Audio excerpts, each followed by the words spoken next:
So for 6 sour diesel, 6 sour Tangies, these are both the premium cuts, $259.20. As more and more states start voting on legalized marijuana, a multi-billion-dollar industry is starting to emerge. According to a cannabis research group, legal marijuana sales nationwide could reach $21 billion by 2020. Many people in California, the biggest state to legalize so far, want to participate in the green rush. The city of Oakland is trying to stay ahead of the curve by promoting itself as a hub for marijuana entrepreneurs. But the pot industry here has a diversity problem, which has been frequently highlighted by Councilmember Desley Brooks. We allowed white, predominantly males, to run cannabis operations pretty much in the open, while we put black and brown people in jail in this city, even after. The city came up with their solution in 2016. It's called the Equity Program, which issues at least half of all permits to residents who either have a cannabis conviction in Oakland or 10 years of residency in neighborhoods directly impacted by the war on drugs. For some, it served as a gateway to the marijuana gold rush. Oakland resident Reggie Smith teamed up with an equity-eligible applicant to start a delivery business in East Oakland.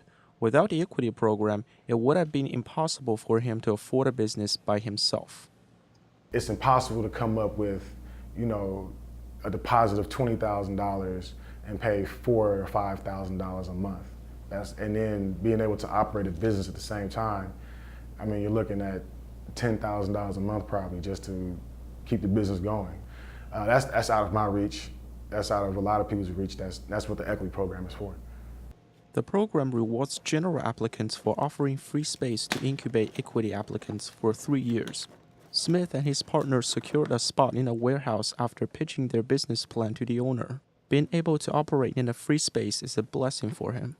I can make a bigger investment in products, or if I need to hire somebody, I can hire somebody. I still got to pay the other portions of running the business, but it's helpful to not have to pay the X amount of dollars for rent per month. Smith is lucky enough to connect with the right incubator, but other applicants' experience tells a different story. Eve Robinson has been living in East Oakland for almost 30 years. Cannabis played an important role in her recovery from Guillain-Barré syndrome, a disorder where patients suffer from paralysis due to damaged nervous system. During that time, I was dying because I was malnutrition. I hadn't eaten in a very long time. I was on a feeding tube, and nothing seemed to be stimulating my appetite until they tried Marinol, which is a derivative of cannabis. It stimulated my appetite and actually saved my life. So, after her recovery, Eve decided to jump into the cannabis market as a manufacturer. She was excited about benefiting from the Equity Program, but she still hasn't been matched with an incubator yet. All the products she produces in her kitchen have to be given away for free. I need space. I need a commercial kitchen. I need an oven. I need various large equipment in order to be successful in this business and competitive. Robinson is optimistic about finding a space, but unfortunately, she's running out of time. Oakland Assistant City Administrator Greg Miner oversees cannabis permitting in the city.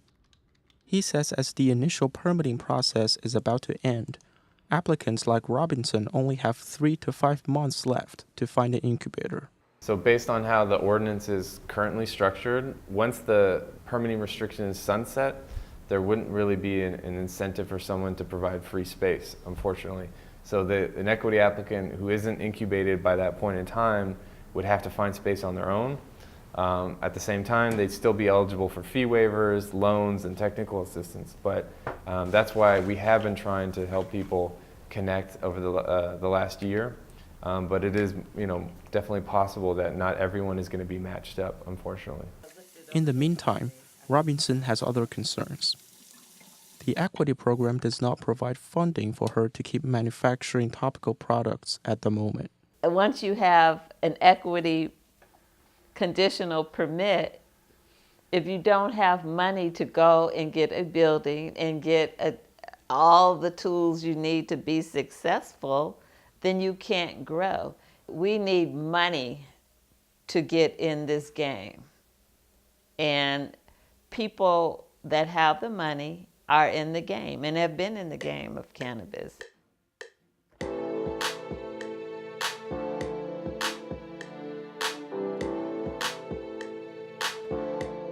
Robinson is not the only equity applicant who has financial concerns.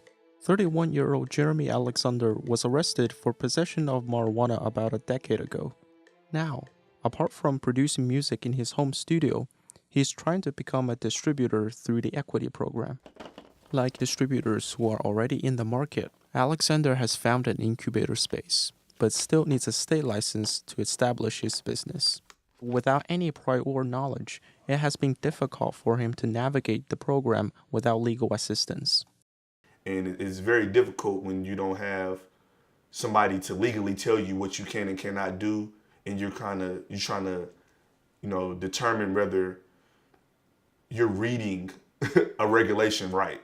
When you don't have the money to pay somebody $500 an hour to give you that information, it's very hard to stay compliant.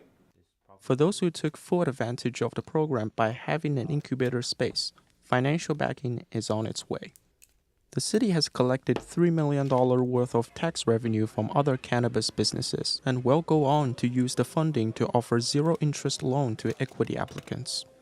We have to ultimately determine what's going to be the most effective and efficient way to use a limited amount of funds, but hopefully in the next 3 months or so, that program will be up and running. But for applicants who cannot afford to wait, their future in the Oakland marijuana industry is still uncertain.